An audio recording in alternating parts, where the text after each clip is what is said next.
City India news, महाराष्ट्रातील लोकप्रिय news channel.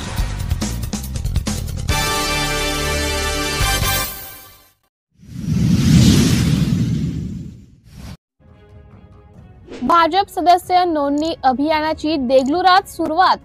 आमदार अंतापूरकर यांचे मार्गदर्शन। भारतरत्न डॉक्टर बाबासाहेब आंबेडकर चौक देगलूर येथे भाजपाच्या सदस्य नोंदणी अभियानाचा देगलूर भाजपा युवा मोर्चा शहर व ग्रामीण कार्यकारिणीने आयोजित शुभारंभ कार्यक्रमास आमदार जितेश अंतापूरकर उपस्थित होते। त्यांच्या उपस्थितीत अभियानास उत्साहपूर्ण प्रतिसाद मिळाला। कार्यक्रमात बोलताना आमदार अंतापूरकर यांनी पक्षाच्या विचारधारेवर प्रकाश टाकला। त्यांनी सांगितले की भाजप हा सामान्य जनतेचा पक्ष आहे। देशहित आणि विकासासाठी सर्वसामान्य नागरिकांनी भाजपमध्ये सहभागी होणे गरजेचे आहे।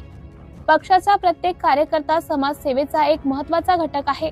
आमदारांनी उपस्थित कार्यकर्त्यांना आवाहन केले की गावागावात जाऊन जास्तीत जास्त लोकांना पक्षाशी जोडावे। त्यांनी मोदी सरकारच्या विविध योजना आणि त्याचे फायदे यावर सविस्तर चर्चा केली। कार्यक्रमाच्या यशस्वीतेसाठी देगलूर भाजप मंडळाच्या पदाधिकाऱ्यांनी विशेष परिश्रम घेतले। सदस्य नोंदणी अभियानामुळे परिसरात भाजपमय वातावरण निर्माण झाले असून सदस्य नोंदणीसाठी करण्यासाठी स्थानिक स्तरावर जोमाने प्रयत्न सुरू आहेत। सिटी इंडिया न्यूज साठी देगलूर तालुका प्रतिनिधी चंद्रकांत गज्जलवार वळककर।